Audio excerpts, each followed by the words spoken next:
Angelo Mustafa, depuis Bruxelles. Achache gbe mon ko. Anadoto me kosa me gbede. Oduma fate die, mwa kwele welo. Duma fate die lo, mwa kwele welo. Mwa kwele webo nindo. Ani kote de jinumi. Mwa kwele webo nindo. Ani kote de jiniche. Oduma fate die lo. Mwa kwele welo. C'est un centre culturel, un lieu où nous valorisons le patrimoine oral africain et plus précisément béninois. Ce lieu a été fondé en 2013-2014 par l'envie que j'avais en tant que promoteur d'avoir plusieurs cordes à mon arc, puisque comme on le sait très bien, c'est un secret de polichinelle. L'art ne nourrit pas encore suffisamment son homme au Bénin, il faut le dire. Et donc, j'ai réfléchi, je me suis dit, pour pouvoir subvenir à mes besoins propres, pour pouvoir subvenir aux besoins de mes collaborateurs qui, jusqu'à ce moment-là, étaient très, très bénévoles. Il est vrai, le bénévolat est recommandé, mais on ne pourrait pas faire le bénévolat à vie. Alors, que faire? Il faudrait trouver un moyen de pouvoir subvenir à ces besoins. Et entre-temps, j'ai eu la chance de faire une licence professionnelle en mise en œuvre de projets culturels, conception et mise en œuvre de projets culturels du côté de Marseille. Et cette formation m'a donné une autre manière de voir les choses. Et je me suis dit, je peux aussi me lancer dans le management culturel, ma nouvelle formation, puisque à la base, comme je l'ai dit tantôt dans ma présentation, je suis comédien et conteur. Alors, j'ai eu l'idée de fonder ce village de contes. J'ai beaucoup discuté avec mon jeune frère qui est sociologue, qui aujourd'hui est doctorant en sociologie. J'ai beaucoup discuté avec mon épouse, j'ai beaucoup discuté avec ma maman, ma génitrice. Et l'idée est née de fonder ce village de contes. Il est vrai que l'idée était à moi depuis une dizaine d'années et je ne savais pas quel ton prendrait l'espace culturel que je mettrais en place, le lieu culturel que je mettrais en place. Et le conte est devenu, disons, notre ferment parce que nous sommes dans une localité, à Gomé, qui est une localité de coton-culteur, d'ananaculteur, mais qui pratiquait en temps le adjou. Nous nous sommes dit, revenons comme à l'ancienne, tout simplement. Et c'est comme ça que cet espace culturel est né.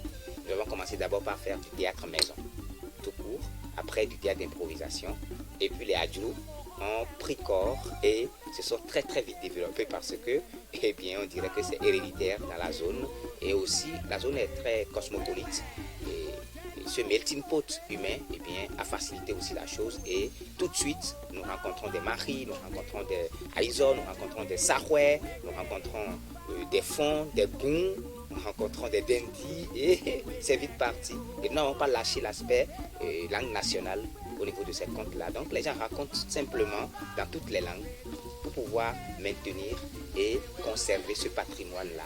Et nous ne nous sommes pas arrêtés là. Nous sommes allés jusqu'à penser à des collectages pour pouvoir passer dans tout le Bénin, pour collecter du matériel sonore, pour collecter des contes, pour pouvoir maintenir le lien entre le passé, le présent et le futur, puisque ce matériau, une fois passé, au pays fin donc de l'art qui est mon métier, au pays fin du théâtre, au pays fin de la mise en scène, au pays fin du travail de scène, de l'art vivant, des arts vivants de manière générale, eh bien, ça donne un bon plat qui est copieux, qui est appétissant et qui en même temps regorge de beaucoup de sagesse. Nous travaillons sur 3 piliers essentiels. Nous travaillons sur la jeunesse. Nous travaillons sur la femme et nous travaillons sur l'enfance. Et de manière transversale, nous pensons aux marginalisés. Et je pourrais dire les diminués de la société. Parce que ce sont ceux-là qui soit ont besoin d'être assagis, soit ont besoin d'être enseignés, soit ont besoin d'être conseillés, soit ont besoin d'être formés, suivis, révélés, s'ils ont des talents. Alors la maison se repose sur moi-même et autour de moi, 3 bénévoles principaux, mon épouse Wilfa Makou Gladys, la fraîcheur de la maison, et un jeune artiste béninois, conteur, comédien lui aussi, et qui fait office donc, de gestionnaire du village. Son fond, Awan, Maxime, et puis un autre jeune élève qui s'appelle Josias Akbamou, qui est en train de s'initier donc à la logistique. Voilà les 4 personnes principales sur lesquelles se repose la maison, essentiellement. Et autour de ce beau monde, eh bien, de ces 4 que nous sommes, nous avons des collaborateurs extérieurs. Toussaint Chibozo, Janine Kodjo, Janine Akwaku, Gloria, Jelly Chidou qui est derrière cette caméra, Rongwete Eve Justine qui s'occupe du club des enseignants et des femmes et des petites femmes. Donc, quand la femme va bien, la société va bien. Je suis gestionnaire du village de Conte à Djoukoué du Bénin. En tant que tel, je m'occupe déjà du bon état des lieux. Il faut vérifier si tout est en place, si tout va bien. Et en même temps, voir la programmation des activités au sein du village. Il faut déjà voir au nombre des activités hebdomadaires que nous avons. Il y a des séances du mercredi, il y a des séances du samedi, il y a des séances du dimanche. Donc il faut voir chaque encadreur.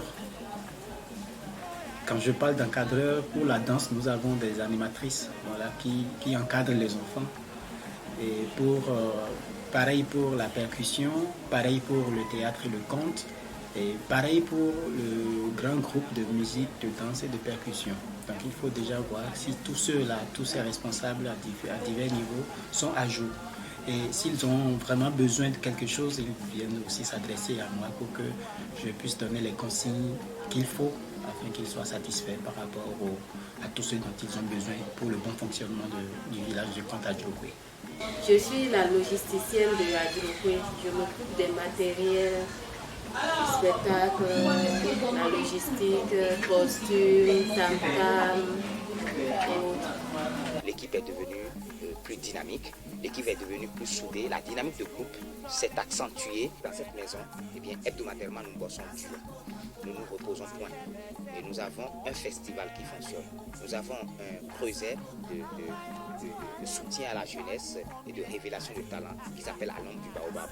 Notre festival, il s'appelle Adjou, comme à l'ancienne, nous venons d'en tenir la 6e édition avec FAST, malgré le coronavirus. Et nous avons un événement en fin d'année pour apporter de la joie aux enfants qui n'en connaissent pas souvent.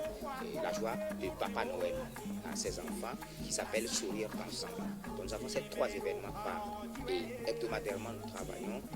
Les mercredis soirs, nous avons les enfants qui viennent lire à la bibliothèque. Et quand tu finis de lire, tu as droit donc à faire des jeux. Au nom de ces jeux, pour le moment, nous capitalisons essentiellement du baby-foot, des jeux de société. Nous capitalisons un dojo d'art martial Choré Rio.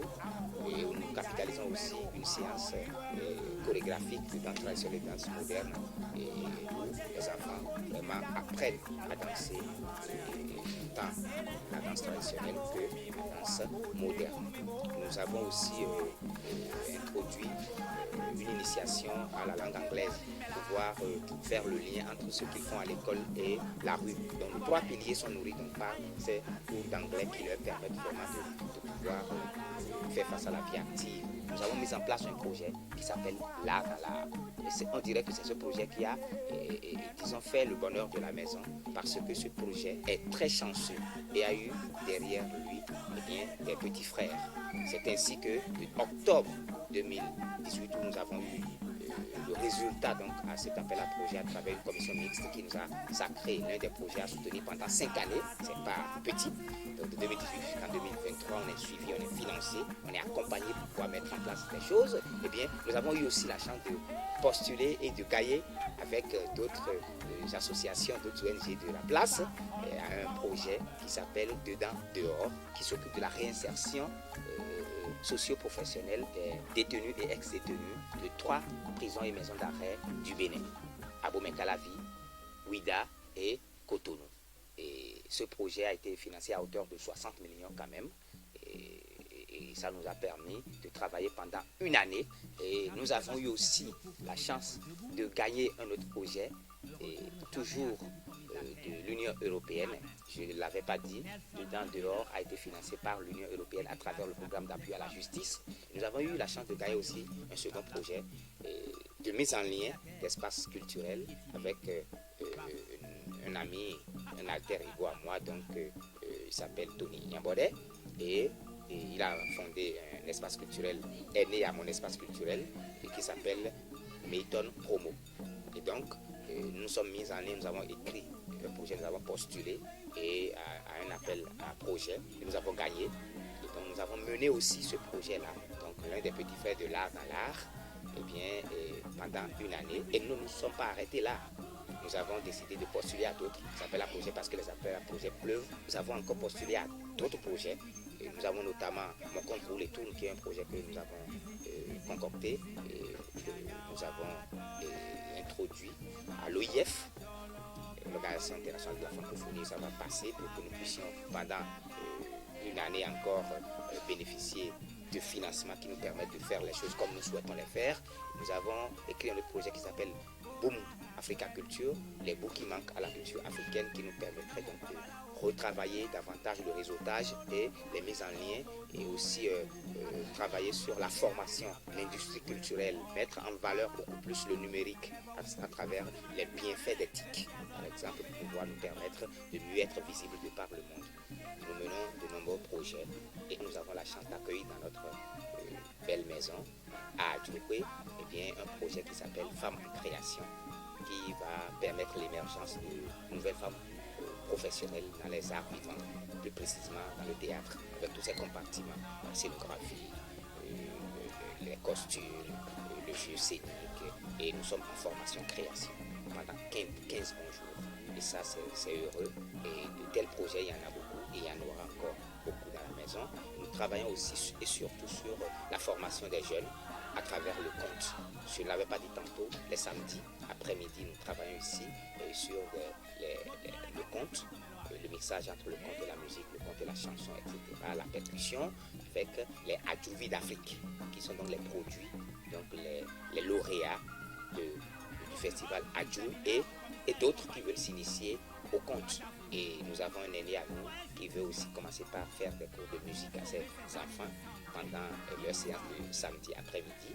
Et les dimanches, nous nous retrouvons aussi ici, autour de moi-même, sur un nouveau pupitre, un nouveau chapitre artistique qui s'appelle Délices d'Afrique, pour révéler l'Afrique au monde à travers la percussion, la chanson.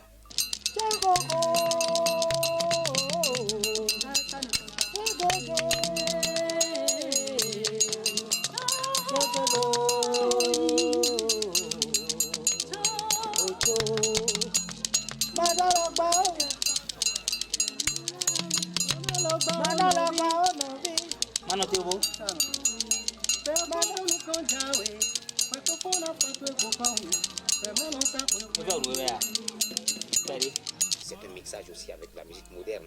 Donc nous avons un saxophone, nous avons de la clarinette, nous avons un clavier et nous avons une guitare qui accompagne tout ce mouvement avec tous les instruments traditionnels du Bénin, du nord au sud, de l'est à l'ouest, pour pouvoir vendre bien la culture béninoise, les richesses rythmiques de notre pays, de notre cher beau pays du Bénin. Nous n'oublions pas l'aspect humour, puisque à la base, je suis comédien-conteur et en tant que comédien, j'ai beaucoup travaillé sur l'humour au Bénin et c'est l'humour qui m'a révélé au public béninois depuis 2010 à travers mon chef-d'œuvre, excusez-moi de parler ainsi, Ici Maître, parce que véritablement ça a été un chef-d'œuvre et nous continuons de travailler sur ce pupitre humour-là. Nous formons. Il faut le dire aussi, à un moment que nous avons eu la chance d'être soutenus par le ministère en charge de la culture du Bénin, financièrement aussi à travers le Fonds des arts et de la culture. Mais c'est vrai que jusqu'aujourd'hui, ça nous semble du saupoudrage par rapport à la dimension de ce que nous faisons et nous continuons de faire le plaidoyer. Et nous avons eu aussi une grosse cylindrée, la coopération suisse qui nous a accompagnés à un moment donné, que nous remercions au passage. Et nous souhaitons que la mairie d'Abomey-Calavi, notre commune, puisse nous venir en aide. Nous avons le soutien des autorités locales, le chef d'arrondissement est avec nous, le chef de village est avec nous. Donc quand vous avez le soutien et la bénédiction des maîtres de terre, eh bien ça coule. Nous travaillons pour que le relais de la culture décentralisée puisse véritablement se faire à travers notre modeste personne, à travers notre équipe. Et nous demandons le soutien eh bien, des autorités locales, des autorités communales et des autorités de l'État central. Je vous remercie.